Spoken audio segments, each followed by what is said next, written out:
What happens when you take a fast-paced, all-boss combat action game and combine it with elements of bullet hell, a retro sci-fi world with creative character designs, and an absolutely stunning original synthwave-inspired soundtrack?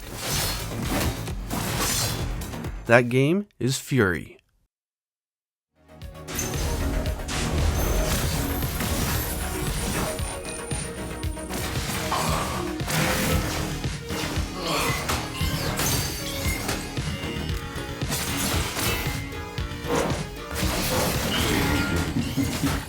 Furi came out this year in July, but I only recently discovered it, and I'm so in love with the game that I just had to make a video to let you guys know all about it. Furi is a true action game in that it sports simple controls that are all unlocked from the get-go, and it's your mastery of your basic actions that will see you through some of the hardest but rewarding boss fights in recent memory. The controls are simple. Press X to attack or hold it to do a charged attack. Press B to evade or hold it to do a charged evade. Tilt the right stick to shoot your blaster or hold R2 to do a charged shot. And finally, and most importantly, press B to do a parry. Mastering the parry is going to be absolutely key in success, so learning the boss attack patterns and learning the timing is going to be really important. The controls here in this game are insanely tight and super satisfying once you got it down. The boss fights play out in stages. The upper right hand corner of the screen is the boss's HP. Once it runs down to 0, you can initiate a close quarters fight, and if you win that, you'll go to the next stage of the battle. In the close quarters fight, you lose the ability to use your blaster, but you gain the ability to charge your sword. It's all about countering and attacking, but high level play is possible when you realize that you can break out of the cycle and rhythm that it seems that you have to follow and make the game your own. Now, being a boss battle game, it needs an immersive world with creative fights in order to work, and oh boy does this game have them. The bosses and characters were designed by Takashi Okazaki, the artist who did the art for Afro Samurai, and you can definitely see his influence here. All the bosses are super interesting and really creative. Each battle has its own theme song as well that will play, and the pacing and the atmosphere match up so well that it actually feels like you're playing or watching a music video.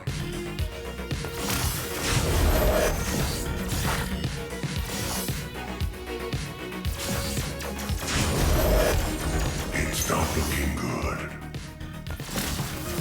The soundtrack is absolutely stellar, and it features artists like Carpenter Brute and Wave Shaper, and a bunch of others as well.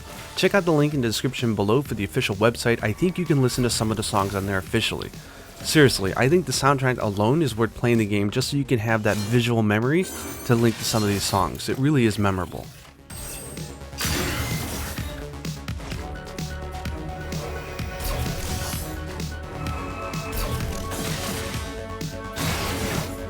You can't win, stranger.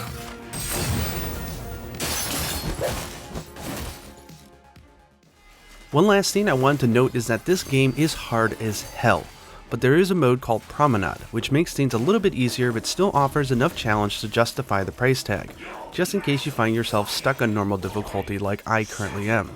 Playing the game on the easier difficulty will allow you to enjoy the story, learn the mechanics of the game, experience all the bosses, and after you unlock each boss, you can go and fight them in normal difficulty at a later time without having to do them all in a row.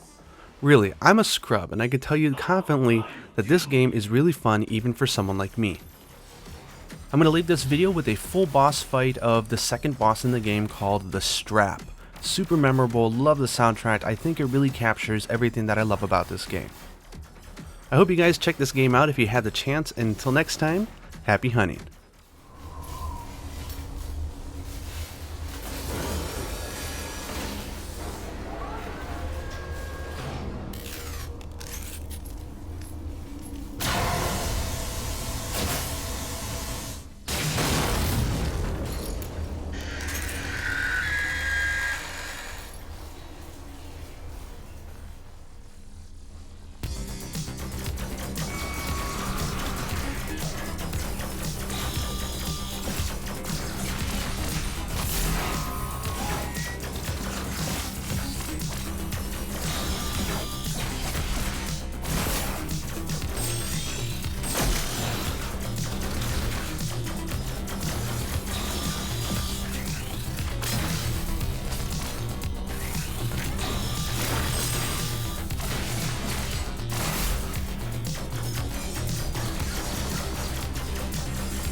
misery.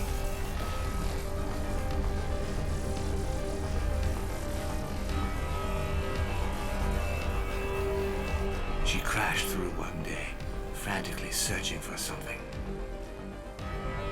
They couldn't make sense of her. She was so wild. So they put her in a cage. Then you came along and they did even worse. Way worse. It all went so wrong. But we are going to make things right again. Together.